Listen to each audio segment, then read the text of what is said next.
गीते न गावे के और ए बरा के ब्याह सब के कर धरी ना आ कमरी ओले सौसे गाँव बारे ना तो हमार चेलवे बाणे सौसे लोग के मरला पर श्रद्धांजलि देवे लागो तारे सो तजरा स्वर्ग में जाहू के बाबू को टोंगरिया धो के घींच देता रहे कि हमारा जिंदगी में तू स्वर्ग जाइबा हम नरक के हेड मास्टर बानी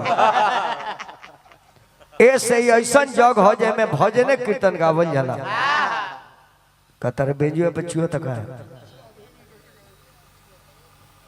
एक चुअल पहले इलाज कराओ पहले रहे समियाना गुप्ता जी ओकर नाम देखी समियाना सभी अंदर आना आई रंग महल चू के कर दे चहल पहल देखिए तमाई के नाम पर बबुआ एक मतलब उत्तम विचार बनाऊ के बने रुआ आयुष गुप्ता आयुष बाबू की तरफ से वो माता के नाम पर आयुष बाबू यह निवेदन करो पर वो माता पिता के खूब सेवा करे उहे असली धन बा रुपया पैसा तो आई जाई लेकिन माई के सेवा कर लिया जाए बैंक बैलेंस कहिए जाए बनाने के वही माई के नाम पर भजन गावे के तई ट्यूबर भाई लोग के फरमाइश बा माता जानकी के अंतिम कथा के जल्दी खैनी हाथ में सटाओ सीता के कथा कहला पर खैनी न बनाओ के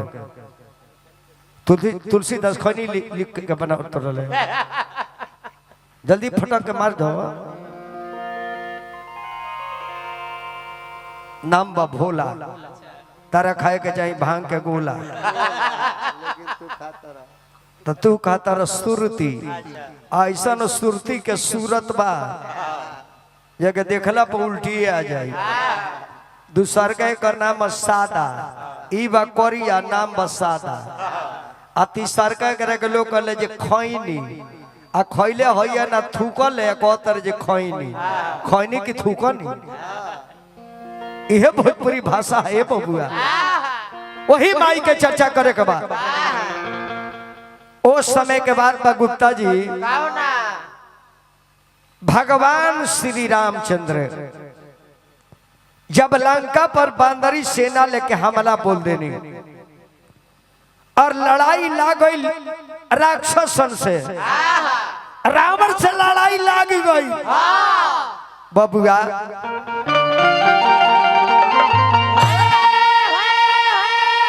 अरे कहानी कहानी अरे कहानी कहानी कहानी अब सुनी तनी आगे के कहानी अब सुनी तनी आगे के कहानी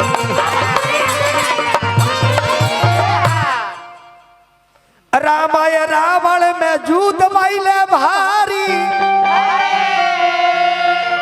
रावण राम में जूत भैले अरे देखो ले न पानी अरे सुनल हम बानी कहानी अब सुनी तनी आगे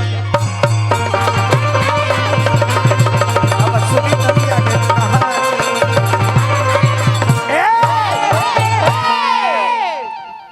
लड़ाई के मैदान में रावण और रामा दल आमने सामने बाण चले लागल लास्ट में जब भगवान राम रावण के वध कर देनी धरती पर जब गिरल तो जेगा बरगद के पेड़ अररा के गिरेला धरती पर गिर गए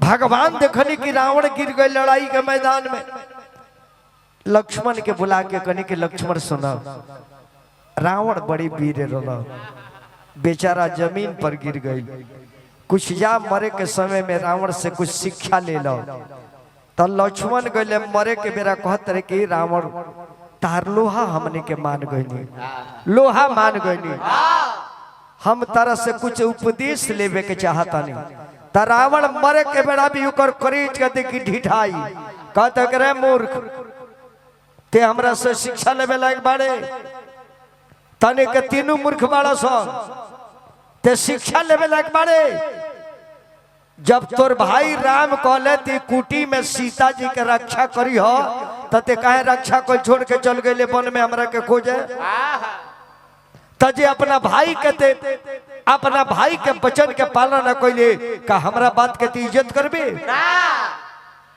तोरा के शिक्षा ना दे आहौ जन तोर भाई राम बड़े उहो मूर्ख बा उहो शिक्षा लेबे के लायक नहीं के जब जानत रहले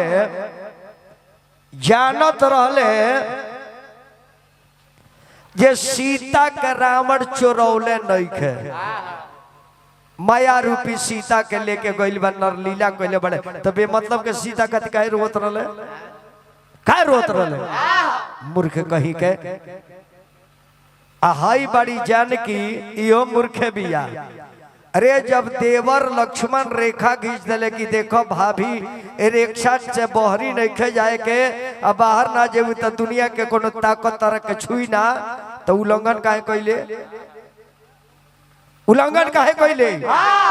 देवर के मर्यादा को उल्लंघन रघुकुल के मर्यादा को उल्लंघन काहे कइले बाहरे रावण बाहर तब राम जी से सवाल करता कि राम सुनो ई बताओ कि तू जीतल कि हम जीतनी हो राम कहले कि हम मरले बानी रावण कहले कि चुप मूर्ख कहीं के हम जीतले बानी जब तक ले दुनिया में खड़ा रहनी हा तब तक ले तरह के लंका में चढ़े ना देनी हा और लंका में आज चढ़ल वाला को बात तो धरती पर गिर गनी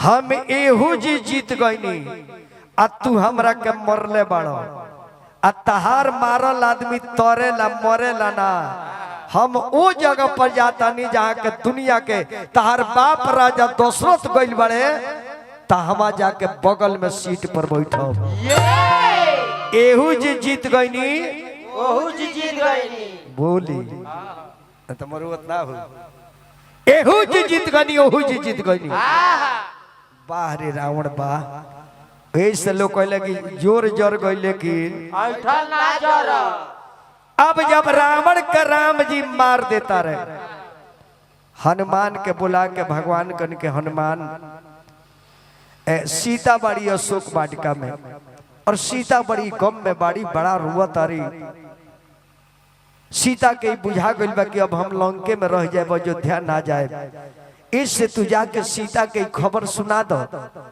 कि रावण मर गइल बा राक्षस के संहार हो गइल बा जानकी चिंता मत करो जितना जल्दी हुई तरह के लंका सामने को अयोध्या लेके जाए हनुमान जी पहुंचले कहले कि जो आदेश मलिकार के जय श्री राम कह के अशोक वाटिका में उतरले माता जानकी देखली तो रोवे लगली कहले ये कहा हनुमान भगवान हमारे के साथ विसार दिल बनी तने और मेन के उठाओ बाबू तने मेन कर उठाओ हे बक्सन में उठाओ तन छटक रखो करा के बोले में आराम रहला ही हनुमान तू हमारे प्राण बचावे का दिया गइल बाड़ो ना तो ये प्राण बचावे के चाहत नहीं की कल की माता रे चिंता मत करी जितना जल्दी हो कर लंका सामने के लेके जाए कहली कि ना हनुमान तू हमरा के बचाओ तारो हनुमान एक बात बताओ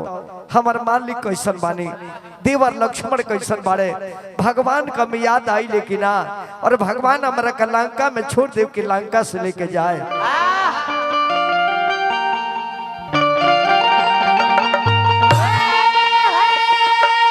हनुमान अरे कब मिली है करुणा निधान हनुमान तनी अरे हमसे बताई देता हो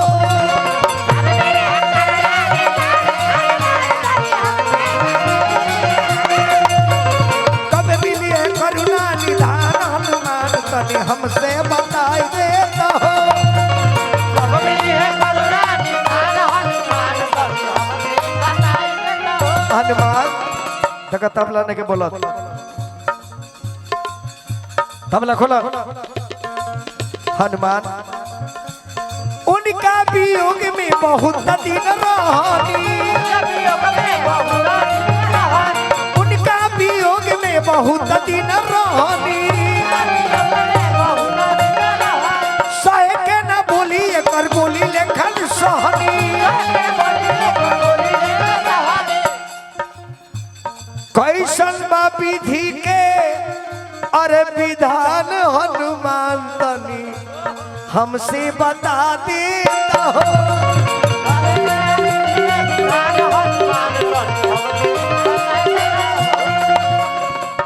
ए हनुमान जाके कह दिए जब प्राण अंतिम हमार चलता हमारा तरफ से बा इहे नहीं हो रहा रोबत रोबत सुखल अखियों के लोराबा कहले गौतम तूफान हनुमान तनी जाके बता देता हो।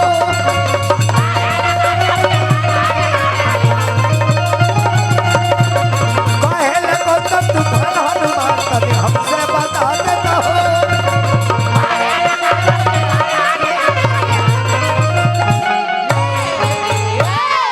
हनुमान भगवान शायद हमरा के विसार देले बानी अब बर्दाश्त नहीं के होती हनुमान बर्दाश्त नहीं के हो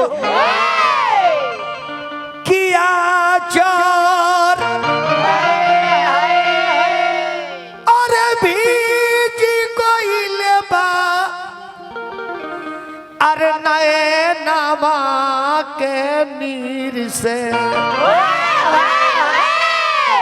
कहती हार रघुवीर से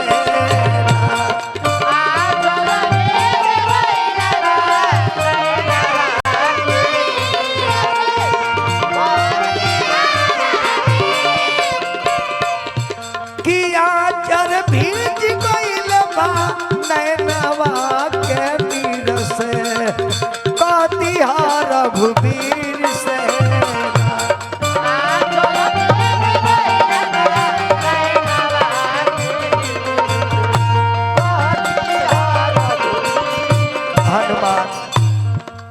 सुना सुना हनुमान कैसा बनी भगवान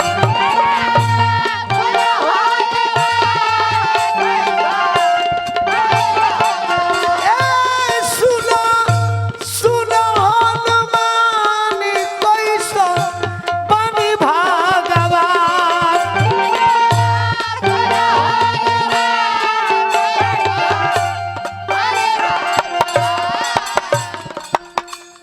इहलिया सुनाई दीहा अरे लखन बबुआ वीर से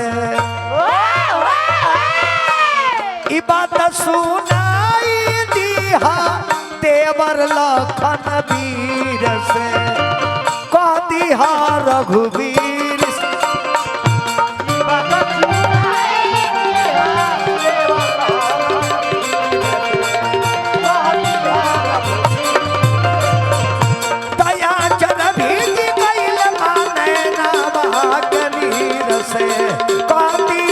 रघुवीर से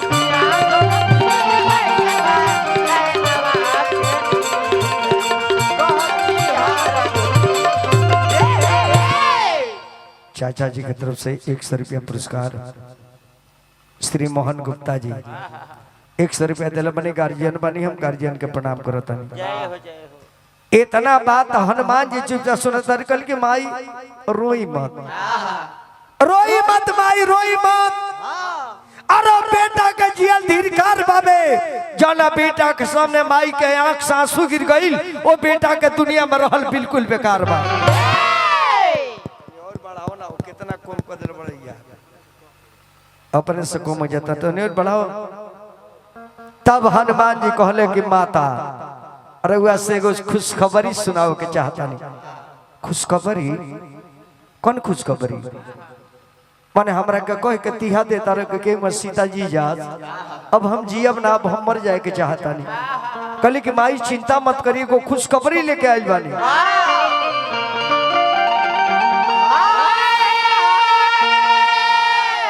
अरे खबरिया सुनाए माई अरे खबरिया सुनाए माई आज के समरिया के कहा आजकल लड़ाई में कुछ भइल बा का? कहली कि माई तू एकदम आनंद हो जाए सुन के। खबरिया सुनाए माई आज के समरिया के, खबरिया सुनाए माई आज के समरिया के।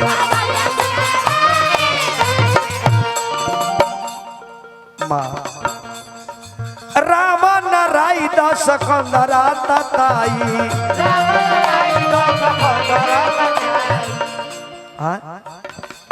का रावण बानो? कहली कि माई रावण राई दस कंदरा ताई, अपने हाथे नाथ कइले।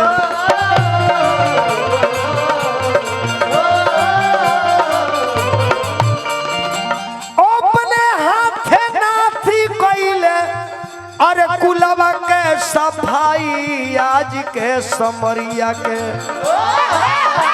खबरिया सुने माई आज के समरिया के, खबरिया सुने माई आज के समरिया के। सीता कली के ना हनुमान इन के हो सकत। रावण वीर का मर पति के का मर रहे हो को ई बात झूठ बा। जेकरा 20 को हाथ हमारा स्वामी के 2 गो हाथ, जेकरा 10 को मुड़ी, उसन व्यक्ति के कैसे हमारा मालिक मार दे? कहले कि माई विश्वास करी ओ करदा ससी सवा कटाइल भूजा पीसवा, ओ करदा ससी सवा कटाइल भूजा पीसवा। ए माई लेकिन रावण जब गिरल धरती पर तो का कहिए माता? अरे काटल पेड़ जोस, अरे गइल भाराई आज के समरिया के। खबरिया सुने माई आज के समरिया के, खबरिया सुने माई आज के समरिया के। माता खुशखबरी हमा के रावण मरा गई। रावण मर गई, हमार पति रावण के मार देनी। तू तो ऐसा समझता सुनल हनुमान कि कौन ऐसा संपत्ति हमारा नहीं के लोकत की दे दी तो बराबर हो जाओ। हम का दिए खुशखबरी सुनावला के? का दे दी हनुमान तोहरा के, अरे का दे दी हनु कान सुनावला कि रावण मुअले ऐसन खुशी महान। तीनों लोक में अरे लौकत नहीं, जे देख के करी सम्मान तोहरा के।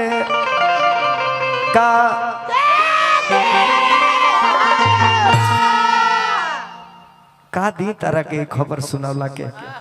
लेकिन हनुमान हमरा लगे बात तो ना तरह के दे देता नहीं कि राम भगति में अरे भी जल रहब देता बानी है वरदान। जब जब नारायण के जन्म हुई तब तब हनुमान तारा भगवान से दर्शन हुई कि राम भगति में अरे भी जल रहब देता बानी है दास गई तरी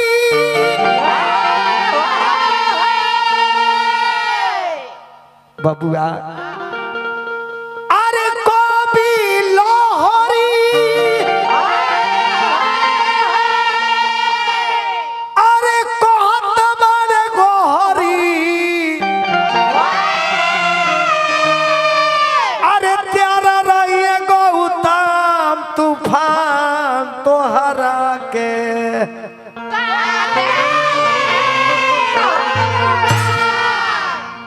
क्या हनुमान, लेकिन ही ना बतौलो कि भगवान हमारा विषय में का सोचता नहीं।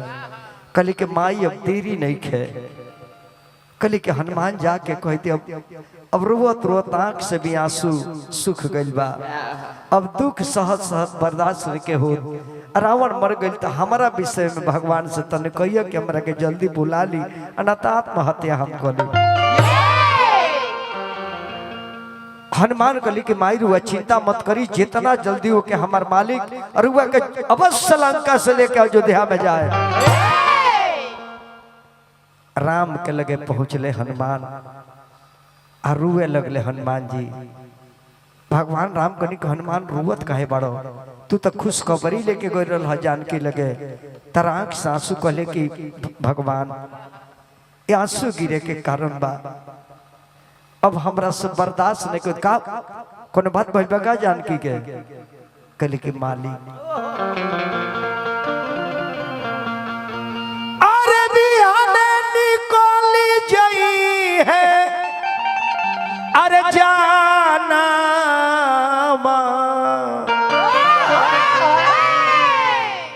मालिक रात केहुआ कट जाओ तो बड़े बा, बिहने तकले माई सहित प्राण अपन त्याग दिए। बिहाने निकली जई है, अरे जाना रे तब का होई दिकदारा साना।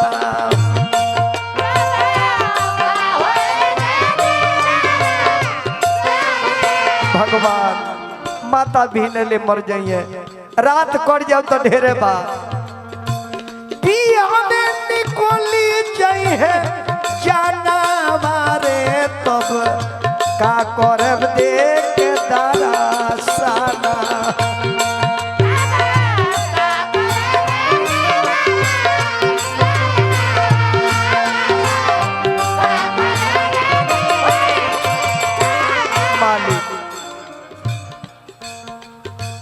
अखिया से दिखनी करे जावा के घैया, रौरा बिन सिर की हो गई सीता मैया।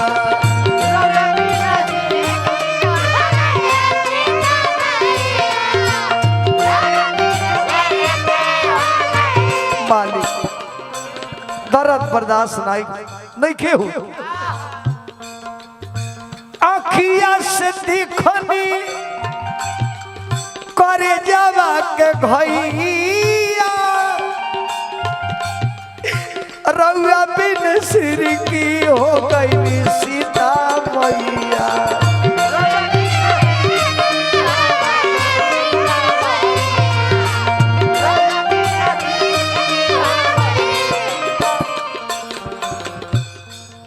पानी बिना सूखे अरे जैसे,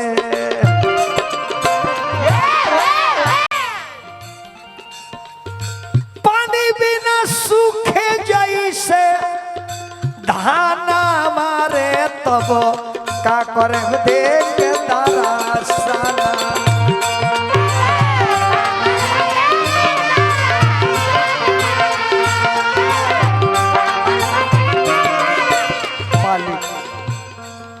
अगर हमारा के चेला समझता नहीं तो हमारे एगो चिरौरी बा, हमारा तरफ से बा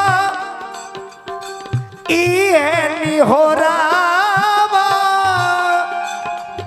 रवत रवत सूखल अखियों के लोरावा।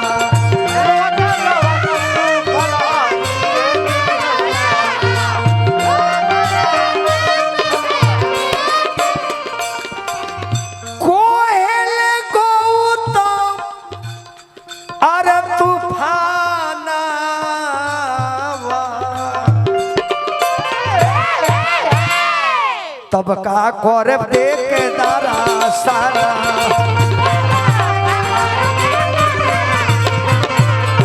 तब का करे देख दारा साना।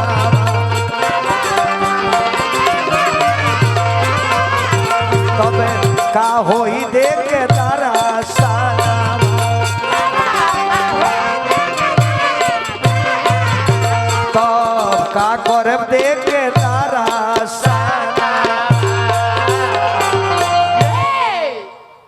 भगवान कने के हनुमान चिंता मत करो। अब वो लंका के राजा के रहे विभीषण जी। रावण के मर गईला पर राम जी राजा बना दिले विभीषण जी के।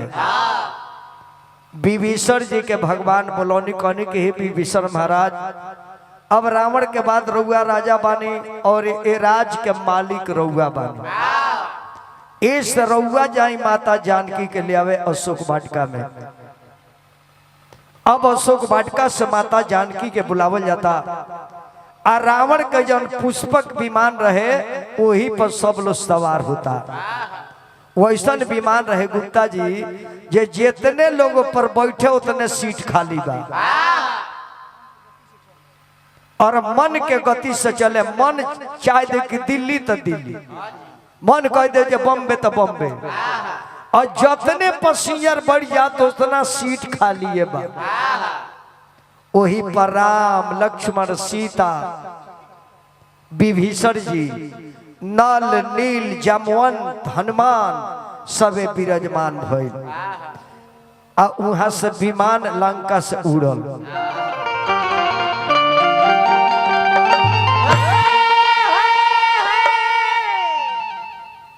सीता जी रुआ तारी कहली कि स्वामीनाथ ई कैसे लड़ाई रुआ जीत गई है। तो भगवान सीता के समझाओ तनी कि देखो सीता ई रथ चलता, हम तार के बताओ तनी जे केजी कौन स्थिति में लड़ाई हम लड़ले बानी।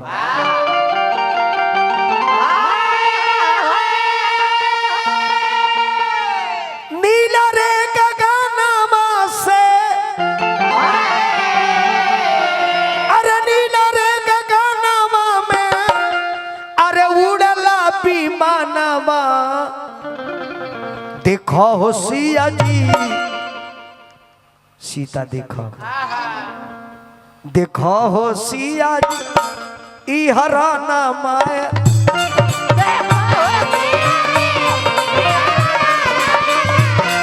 देखो हो सिया जी ई हराना। देखो सीता, सीते देखो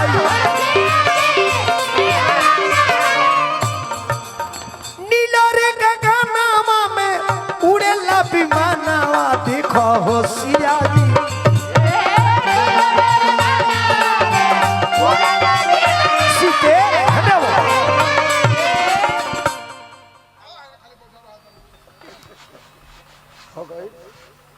देखो हो सिया जी ई हराना माय।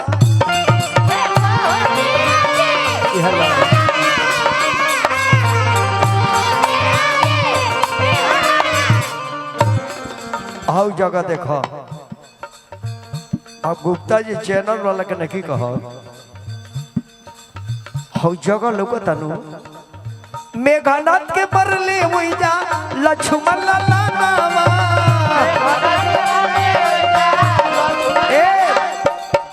देखी बड़ के करा के कहल जाला जेकर बड़ विचार होला। राम सबकरा विषय में परिचय कराओ तनी कि देखो सीता हो जा फलाना फलाना का मरने, हो जी फलाना फलाना का मरने, चिलाना चिलाना का मरने। आपन जब कहे के बारी आई तब भगवान कन के देखो हो जब जगह लगता वही जी रावण और कुंभकर्ण दोनों भाई मरइले। अपना कहे के बेरी भगवान आपन बड़ाई नहीं की कहते, भाई के बड़ाई कह देनी, नन नील जामवंत के कह देनी, हनुमान के कह देनी। आपन न मराई तो कह देनी हो ही जी रावण कुंभकर्ण दोनों भाई मरइले। भगवान ने की कहते हम मरनी गुप्ता जी। और जगह पर यदि हमनी ऐसा व्यक्ति रही तो सब करा के कहे के पहले कहते देखो देखो देखो हो जी पूरा चहल रह होई जमरोइले कुंभकर्ण रामानामा। देखो हो सिया जी ई हरानामा।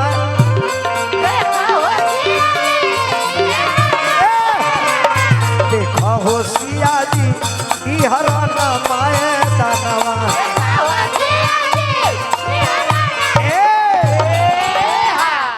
रथ लंका से चल दिला अयोध्या खातिर।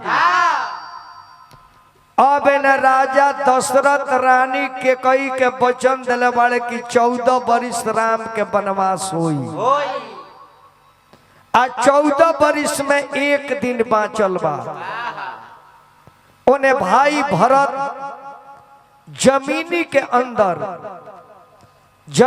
अंदर आसन मार के अतना रुआ तरह साधु बन बन के जाटा इतना न हो गइल बा कि जाटा रोड बन गइल बा, ऊपर लोग लात धक चलता।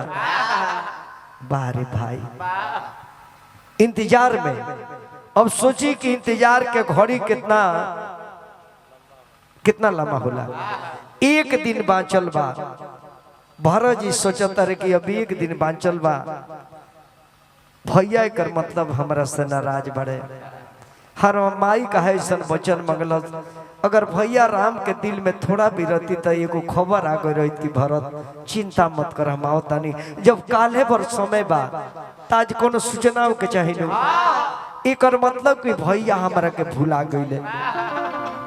आने हनुमान जी से राम जी कहते हैं कि हनुमान एगो काम करो, भाई भरत प्राण त्याग दी है, काहे कि जाना बेरा हमार चरण पादुका ले गईले चित्रकूट में से।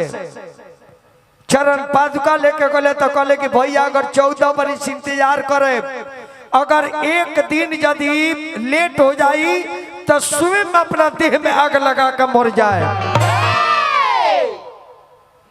हनुमान तू एगो काम कर, चल जा अयोध्या में, अब भाई भरत के प्राण बचा लो। जाके कह दिए जी भैया तहार बिहने अबे करिए, ई सूचना जल्दी सुनाओ ना तो भाई मर जाए।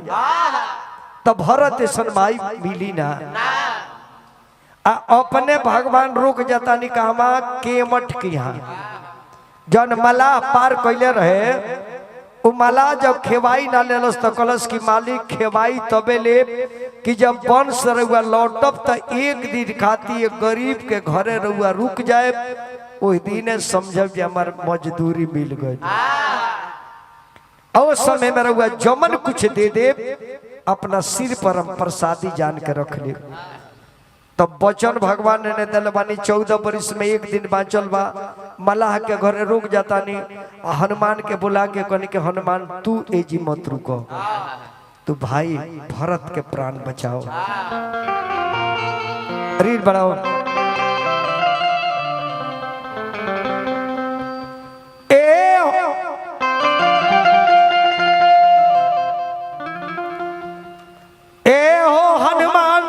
गुण के निधान हुआ, भरत से कही अयोध्या में जाई के, भैया तोहार रिपु दल के संहार के, अवतार लक्ष्मण सहित सिया के। एहू जी कहे में देखिए, और अवतार लक्ष्मण सहित सिया के कह दियो। ई नहीं की कहत भगवान जे रामो अवतारे लक्ष्मणो अवतारे सीतू अवतारी। भैया तो हर रिपु दल के संहार के, अवतार लक्ष्मण सहित सिया के, देरी जो करब प्राण जियते न पैब, प्राण के बचा ला खुश खबरी सुनाई के। हनुमान जी कहले कि जियो आज्ञा प्रभु। जय श्री राम। अयोध्या में उतरले हनुमान और भरत के लगे खड़ा बड़े, कहले कि धान हुआ भाई भरत, हाई भाई खाती दशा का दशा अपन बना ले बड़ो। दुनिया में ऐसा भाई केहू के ना हुई, हई भाई खाती है ना जटा हो गई बा, हई लोग लात ध के केस पर चलता। आने भरत जी के आंख से लुर गीता जी अभी ले कोनो सूचना ना मिलल। ई रात कितना भारी हुई केंगा कोटी, अभी नहीं भर के डेटवा बाई कर मत जे भैया हमर ना है। एक रीड बढ़ाओ। ढेर दिन से कहीं प्रतीक्षा हनुमान जी सुनत रहे सोचत रहे कि अब प्रतीक्षा ना करे बाबू हम कहले बने कि चीता सजा के स्वयं आग लगा के मर जाए तो ढेर दिन ले कहीं प्रतीक्षा इह होता इच्छा अब नहीं राखब परान अपना भैया भगवान के भी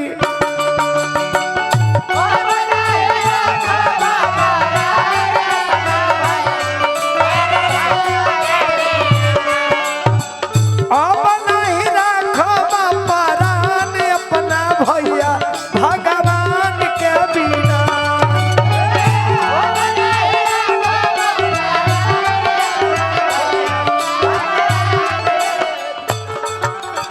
अब जर के मर जाए भरत जी के दशा देख के हनुमान जी रोता रहे भैया रघुरैया काहे भूलैले बीती गइली अवधि अवधेश नहीं आइले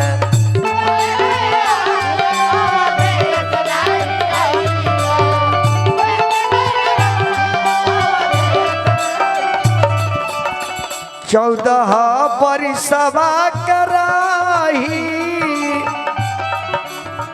अहे की दुनाही अब नहीं राखब परान अपना भैया भगवान के बिना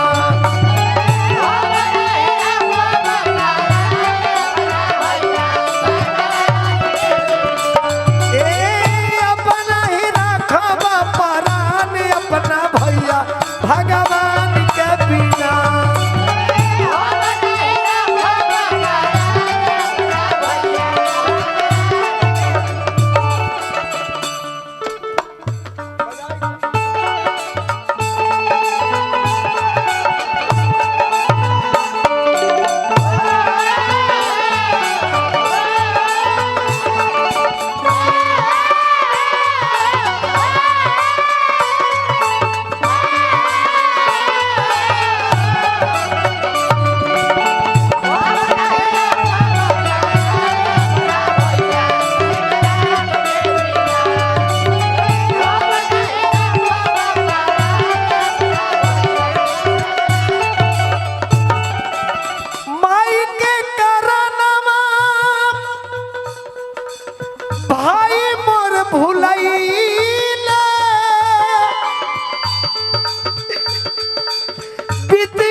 नहीं आइले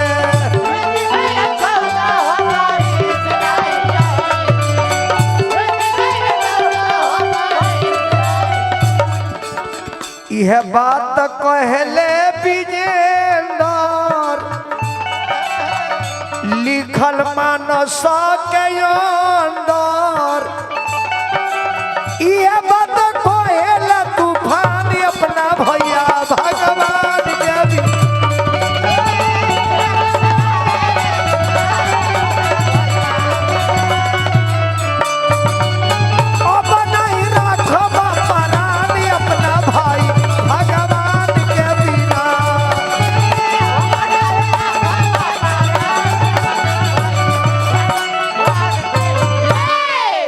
यही जी कथा रोकतनी भरत जी रोता रहे हनुमान जी खड़ा होकर दिखता रहे कथा रोक के एगो एजी रुआ के भजन सुनाए हालांकि भजने के कहे कि हमरा यादूलाल गुप्ता जी के माता के जग बा और उहे के माता ना हमनियों के उहे के माता बानी ऐसे सबकर माता माता ही है गाय के ऐसा बन के रहे के चाहे कि जेकरा दुआरा जाओ ओकरा माई के माई समझे बहन के बहन समझे भाई के भाई समझे ओकरा बेटी के बेटी समझे ओकरा गांव के अपन गांव समझे और ये बरा के कलाकार लोग के गुप्ता जी यह समझ में नहीं क्या हो ब्यास के कहता ब्यास भैया अगर बहनिया के लाइन मारता एक के जियते पिलुआ पड़ जाए अब पीलुओ परी तो एक एक हाथ के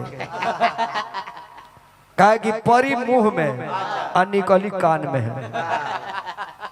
तेगो माई के नाम पर भजन बबुआ उठाओ।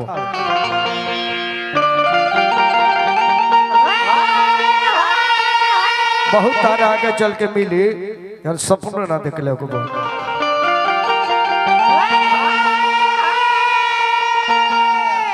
ये आज कथा हमारा खाली गुप्ता जी का आदेश से कि कैसे सीता जी अयोध्या में अवतरी, अयोध्या से फिर उकर वनवास होता, वनवास से अवतरी तो फिर जमीन में केगा चल जाता है। इतने बढ़ा करो को कम मत करो बाबू, कहा कि कुहा के एगो दबाव बा, सौंडवा के कुहवा दाबेला।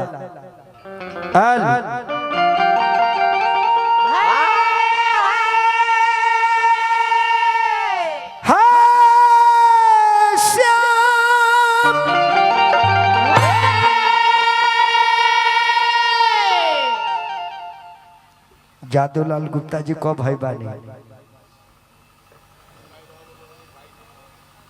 3 भाई, एक भाई नहीं खीना। तो जादूलाल गुप्ता जी से निवेदन करब 2 भाई बानी ना, दोनों पतो होलो से निवेदन करब सुनतानी तो वो चाची के दोनों पतो से एक निवेदन बा आ दोनों लड़का लो से कि अगर माई के आत्मा के शांति चाहतानी सवे तो दोनों दियादीन आपस में खूब प्रेम बना कर रहे के बा, और भाई भाई से खूब प्यार बना कर रहे के बा, ताकि माई के आत्मा के शांति मिलो। यम रहनी तब वो हमार बेटा पतो प्रेम से रहले, आज चली आयल बनी तो और प्रेम बढ़ा दिल बनी। यह श्रद्धांजलि असली बा कि माई बाप के आत्मा के चोट ना पहुँचे। पीतर लोग के चोट लग जाई तो रुआ दुनिया में कितनो कमाए रुआ आत्मा की शांति ना मिली। देवता लोग खिसिया जाए और कुछ ना बिगड़ी, लेकिन पीतर लोग रउरा खिलाफ हो जाई तो रउआ कबो निमन काम करे तो बाउर हो जाए। ऐसे कभी नहीं के सोचे के जे माई मर गई नहीं तो बाबूजी मर गए तो भाई मर गए तो भौजाई मर गई, केहू मरे वाला बाना। अगर मरे वाला रही तो अपना किया शादी ब्याह में पीतर लोग के न्योता ना दिया। ऐसा हमने के माई बाप बा, माई बाप रही और माई बाप रहल बा। जब जब परिवार के नाम लिखल जाए तब तब कागज में बोली फलाना गुप्ता के बेटा है, माई के नाम फलाना देवी, बाप के नाम फलाना गुप्ता। तो यदि मर गए तो कागजों के जरा देव के चाहिए, लेकिन रहता इतिहास रहता। रामो जी चल गए तो उनकर कथा गावल जाता, तो का हमार राम जी चल जाइए बाबूजी, हमार सीता माई चल जाए तो का उनकर गुण हम ना गाए, गाए भी ऐसे माता पिता के गुण बराबर गावे के बाद हम ना मानी ले गुप्ता जी जय दिशाशूल कौन हवे। अब बाबूजी के मान कहिया हो, मान तरौआ मन में भरम बा। जौना दिन के माई मरत होके, जौना दिन के पिताजी मर गए, वो दिन पर कोनो नया काम करे तरह काम सफल हो जाए। खाली नाम ले ली, जब जियाला में बाबूजी हमार मदद कैले, माई मदद कैले, तब मरला पका भूत बन के आके हमार बिगाड़ दी। ऐसे कभी भी माई बाप के भूत पिचास मत कहीं, वो लोग पितर और पितर देवता के कहल जाला।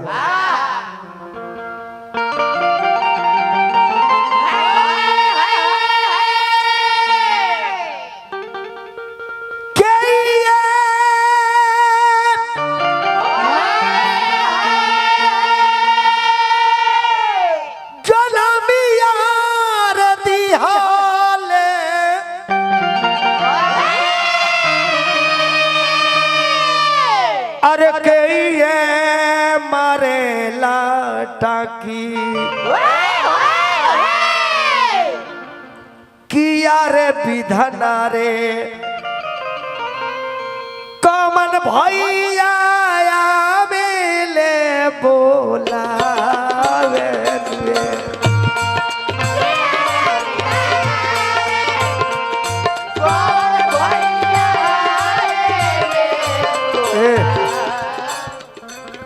ए बाबू अब से कह दी एक आर पे सुने खूब बढ़िया यूट्यूब पर चढ़ाओ के बा इस सालों भर के गाना बजाना होता है एक दिन के ना जब एक के लगाए तबे लोग सुनिए सके भागी होगी ना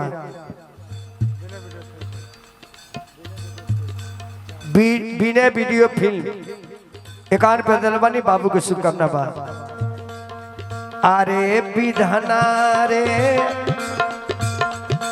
कमन भैया वेले बोलावे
ब्रह्मा जी मारे लेटाकी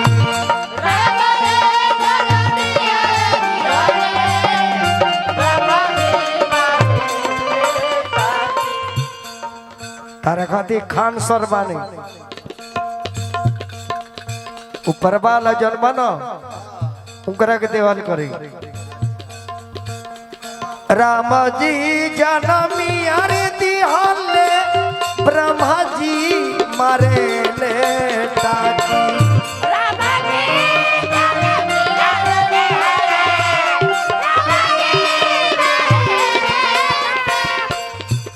किया रे विधना रे जब भैया आवेले बोलावे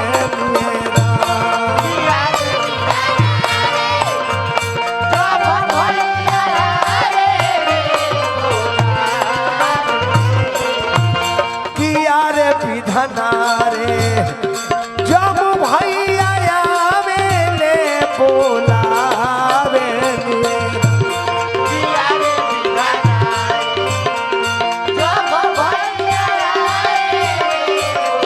कवना नगरिया बा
और का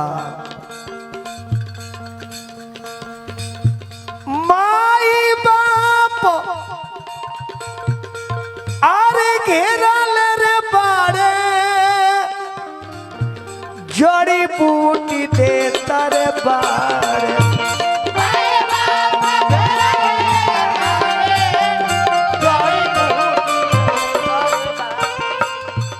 माता पिता घेरल रे बालो जड़ी बूटी दे तारे बालो माता पिता घेरले बाड़े सभे घेर के बैठला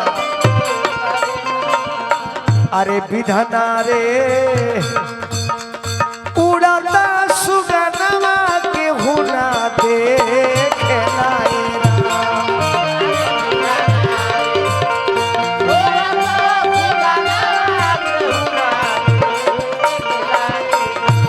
किया रे विधना रे उड़ाता सुगनमा के हुना देखेला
बबुआ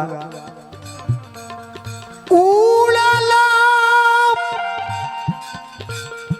उड़ाला रे सुगना गैल जम पुरवाए रामा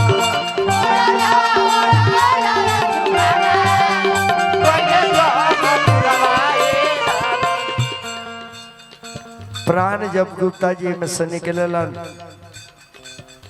चाहे लाना में से निकले के कहे कि अब ऐसा मकान मिली ना ऐसे आदमी के जब मरे के बेरा शेष सैया दिया जाला तर वह देखे आंख से आंसू गिरेला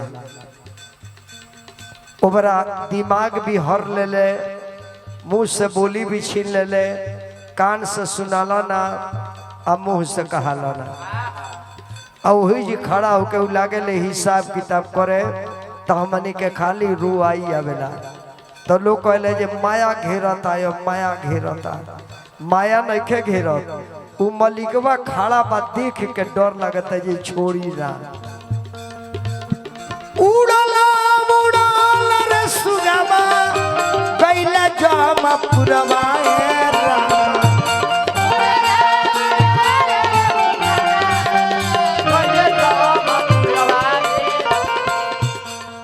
उड़ के गइल बा आ घूम घूम देखता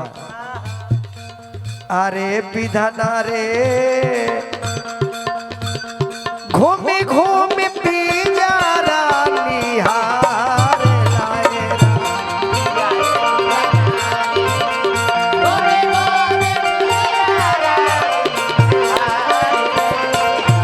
किया रे विधना रे घूमी घूमी पिंजरा निहार लाए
ताकत पिजरा के तरफ आलोक चीता पर धैले बा सुगवा ताकता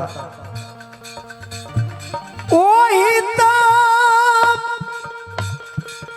पिजरा वाये रामा बड़ा सुख कोई नहीं हो वही ता पिजरा वाये रामा बड़ा सुख कोई हो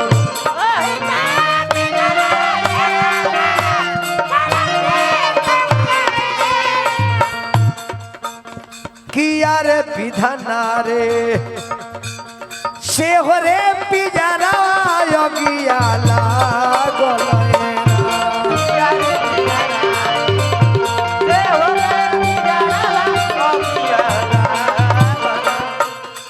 दस कबीर ये बाबा गोलनी रघुनवाए रामा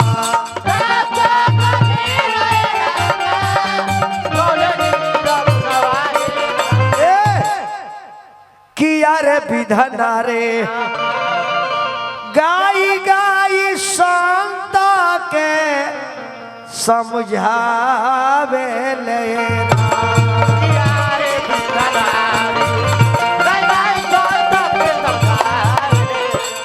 सुगा उड़ गई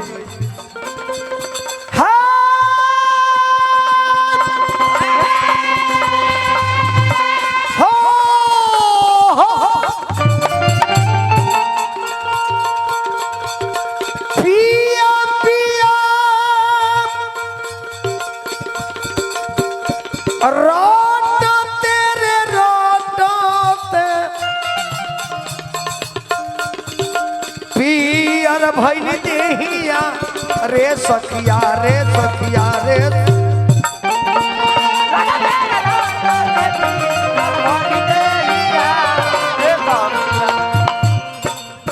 आरे पिया माँ तला बाबा के यार पिया माँ तला बाबा के यार तो धोखा दे भगले रे सखिया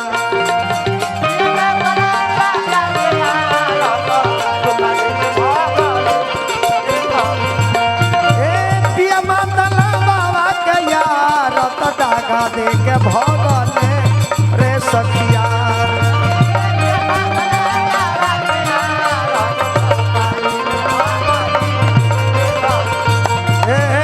पिया मातला बाबा के यार तो धोखा दे के भगले दागा दे के भगले धोखा दे के भगले रे सखिया अब एने कथा कहा गइल बा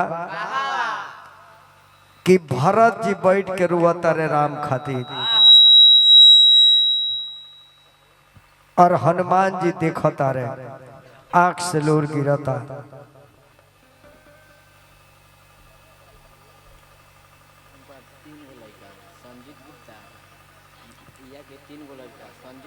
संजीत गुप्ता जी राजकुमार गुप्ता जी आजादुलाल गुप्ता जी तीन गो बेटा महतारी ये धरती पर भेज के तीन गो लाल ब्रह्मा विष्णु महेश खाने ऐसे तीनों बाबू लोग के शुभकामना और तीनों आदमी के परिवार के शुभकामना बाल परिवार सबके शुभकामना और जादूलाल जादू जी के माता के कोटि कोटि नमन और भगवान से निवेदन हे माता ये बाग बगीचा फुलवारी लगा कर हुआ चल गई नी ये फुलवारी कर हुआ माली बन के एक रक्षा करो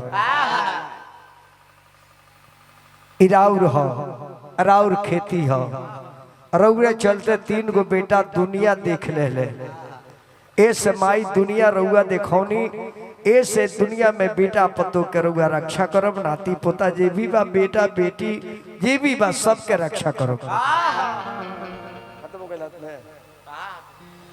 अब भरत जी बैठ के रोआ तारे हनुमान जी खड़ा बानी। जब भरत जी देखले रुए में व्यस्त बने देखते न कहे हनुमान जय जी खड़ा बड़े।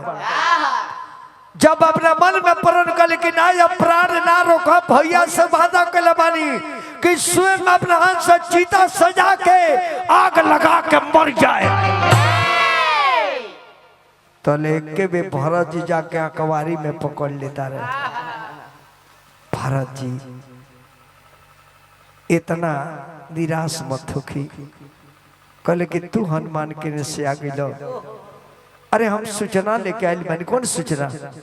सूचना लेके आयल बानी कमरे कमुए से बचाओ तारो। अब 14 वर्ष बीता जाता, हनुमान जी हमारे प्राण मत रोको, भैया से वादा करके आयल बानी आज चीता सजाए और स्वयं देह में आग लगा कर मर जाए। अरे भरत जी भैया ये तो सूचना लेकर हम आयल बानी। भैया हमार भैया होता नहीं। अरे भरत जी भैया राउर चल दिल बानी, हमार भैया अयोध्या में होता नहीं। छोट भाई लोग क्षमण बाड़े सीता। अरे भरत जी इतना धीर मत हो कि आ रहल बानी। और भरत जी का देह पे बिछोइनी धोइले बजेगा पागल आदमी जेगा निर्धन के लॉटरी मिलेला। तो लॉटरी अगर 1 करोड़ मिल जाओ और जब दुर्गा जी के 1 करोड़ के चोरा के ले गई बा उनका जी थोड़ी उ तो एक बार देखी जब लमहर सोना के मुकुट 1 करोड़ 1 करोड़ 1 मर जाई। 1 हफ्ता में मर जाई, 1 हफ्ता में मर जाई। हार्ट अटैक हो जाए कहाँ लुकवाई। अब एक बार दौड़ल कहले कि हनुमान जी सही बताओ तने मर भैया आवता नहीं अयोध्या से, अयोध्या में आवता नहीं। अरे भरत जी विश्वास करी भैया राउर आवता नहीं, कहले कि ना झूठ बोलता रहो हमरा के मर जाए दो आज हम जियब नहीं। अरे भरत जी वह हम कसम से बोलता नहीं, अंजनी के पुत्र राम जी के दूत है राउर भैया चल दिल बानी। अब तड़ाक दे भरत जी के दौड़ कर चल जाता है गुरु वशिष्ठ जी की। गुरुदेव गुरुदेव गुरुदेव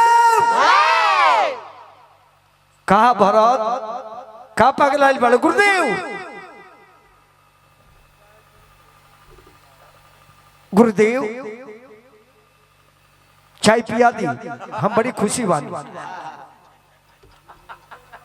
और सब कोई के चाय पिया जितना यूट्यूबर समाज बा, काहे कि जितना यूट्यूबर भाई आयल बा सबे स्टाफ में आयल बा। आ सब यूट्यूबर भाई के स्टाफ के मतलब का बोल कि हमनी सब आदमी के माता के जग बा। थोड़ा थोड़ा अल्पो अल्पो कारे ठंडा बा कोनो मतलब होला।